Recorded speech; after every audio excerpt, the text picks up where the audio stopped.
দেখুন এই সমস্যা শুধু আপনার নয়, এটা সবারই সমস্যা। সমস্যাটা কি, যে মাসের প্রথমে আপনার পকেট ভর্তি টাকা, 20 তারিখ চলে গেল, আস্তে আস্তে টাকা টানাটানি শুরু হয়ে গেল, 22, 23, 24, 25, আর 5 দিন যায় না, অথবা শেষ সপ্তাহ মোটে চলছে না। কেন চলছে না? আপনি চলছে না সেটা জানেন, কিন্তু কেন চলছে না, কি কি করা দরকার ছিল সেটা আপনি অবশ্য চিন্তা হয়তো করেননি। আমি আজকের ভিডিওতে সেটা ক্লিয়ার করব, যে কি করলে আপনার মাস শেষে যে টানাটানি পড়বে না, আপনি স্মুথলি মাসটা পার করতে পারবেন। যে আয় করেন সে আয়ের মধ্য থেকে পার করতে পারবেন। চলুন আমার সাথে শেষ পর্যন্ত থাকুন এবং বিষয়গুলো ভালো করে শুনুন, প্রয়োজনে নোট নিন এবং নিজের জীবনে সেটা অ্যাপ্লাই করেন। মনে রাখবেন, জ্ঞান যেটা আপনি আপনার জীবনে অ্যাপ্লাই না করেন, সেই জ্ঞান থাকা আর না থাকে একই কথা। সুতরাং পয়েন্টগুলো নোট করে নিজের জীবনে সেটা ইমপ্লিমেন্ট করবেন। কি করবেন? প্রথমেই আমি বারবার যে কথা বলি সেটাই বলছি, সেটা হচ্ছে বাজেট তৈরি করবেন একেবারে প্রথম দিনে, অথবা সামনের মাস শুরু হবে তার আগেই। বাজেটে আপনি কি করবেন? আপনি আয় ও ব্যয়ের একটা তালিকা করবেন।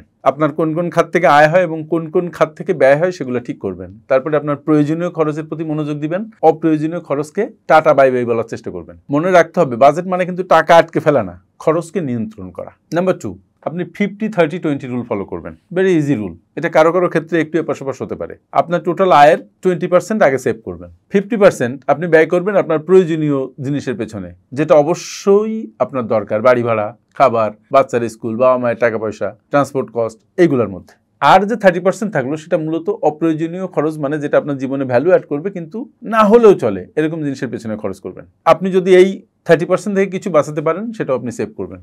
নাম্বার 3, মাসের শুরুতেই সঞ্চয় করুন।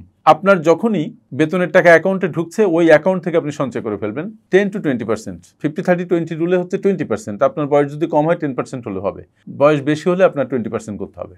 তাহলে অ্যাকাউন্টে যখন টাকা ঢুকছে সেখান থেকে আপনি 10-20% অটোমেটিক ওখান থেকে ডিডাক্ট করে দিতে পারেন, অথবা আপনি অনলাইনে বসে ডিডাক্ট করতে পারেন, অথবা আপনি অ্যাকাউন্ট থেকে টাকা উঠিয়ে আপনার যে অ্যাকাউন্টে টাকাটা রাখতেছেন সেই অ্যাকাউন্টে পাঠিয়ে দিতে পারেন। কিন্তু এটা মাসের প্রথমেই হতে হবে। আমরা যেটা করি সেটা হচ্ছে, যদি কোনো খরচ করার পরে কিছু থাকে সেটা সঞ্চয় করি। নো, আগে সঞ্চয় করার পরে আপনি খরচে হাত দিবেন। এই যে সঞ্চয়, এটা হচ্ছে পে ইয়োরসেলফ ফার্স্ট যে কথাটা বলা হয়। এটা আপনার পরিশ্রম করে উপার্জিত টাকা আপনার পেছনেই আপনি খরচ করছেন, মানে আপনাকে পে করছেন। এটা আপনাকে পরবর্তীতে খরচ করার সুযোগ দিবে। নাম্বার 4, দৈনিক খরচের হিসাব রাখুন।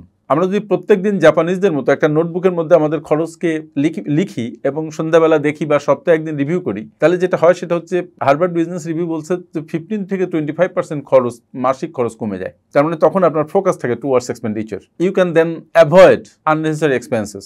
যেটা আপনার খরচ করতেই হবে সেটাই তখন আপনি খরচ করবেন, আর দেখবেন যে অপ্রয়োজনীয় খরচ আপনি করছেন না, কারণ আপনি খরচ লিপিবদ্ধ করছেন।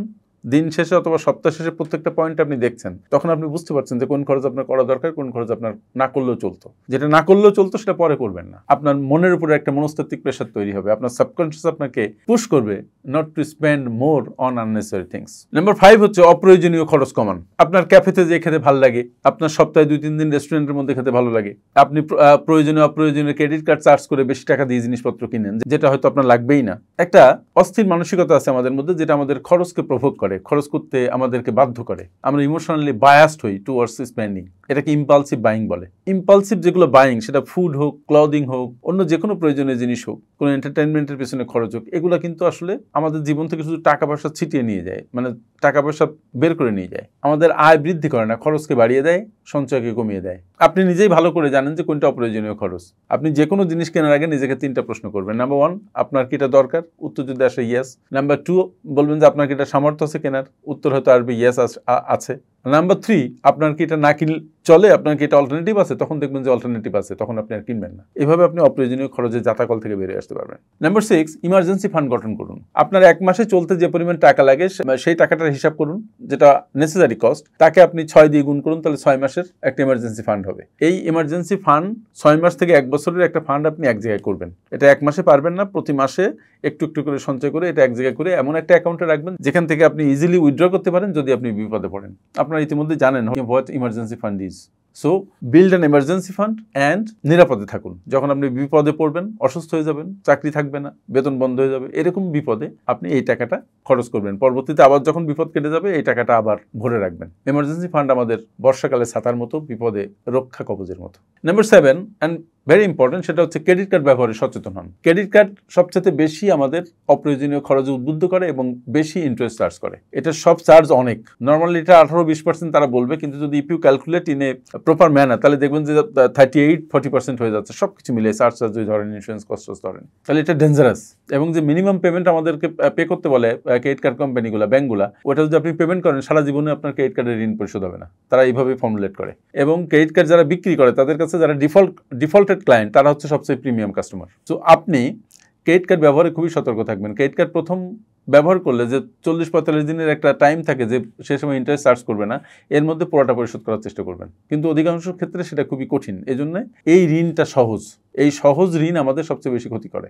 সো ক্রেডিট কার্ড ব্যবহারে খুব কেয়ারফুল থাকবেন। যদি আপনি কেয়ারফুল থাকেন তাহলে তখন দেখবেন যে আপনি বাঁচতে পারতেছেন। তো শেষে আমি বলতে চাই যে আসলে আর্থিক মুক্তি কিন্তু খুব কঠিন না, এটা একটা ডিসিপ্লিনড অ্যাকশনের মধ্যে দিয়ে যেতে হয়। আপনাকে নিয়মিত সঞ্চয় বিনিয়োগ করতে হয়, অপ্রয়োজনীয় খরচ থেকে বের হয়ে আসার চেষ্টা করতে হয়, অপ্রয়োজনীয় লোন না নেওয়া ভালো, আয়ের চেয়ে ব্যয় না করা ভালো, এগুলো আমরা জানি, তারপরে আমরা করি না, কারণ আমরা এই ডিসিপ্লিন ওয়েতে চলতে অভ্যস্ত নই। আর্থিক ব্যাপারে আপনার শৃঙ্খলা অত্যন্ত জরুরি। You need to have a plan, you need to have a retirement plan, you need to have a financial plan throughout your whole life. আপনার আর্থিক লক্ষ্য থাকতে হবে, তাহলে আপনি আর্থিক স্বাধীনতা অর্জন করতে পারবেন। আর্থিক স্বাধীনতা তো ধরেন লম্বা কথা, কিন্তু মাস শেষে যে টানাটানি এটা আপনার হবে না। বি কেয়ারফুল, নিজের প্রতি নিজে জাস্টিস করুন, নিজের আয় বুঝে চলুন, আপনার মাস শেষে টানাটানি থাকবে না। You will live a good life, financially অন্তত স্ট্রেস কমে যাবে। Thank you.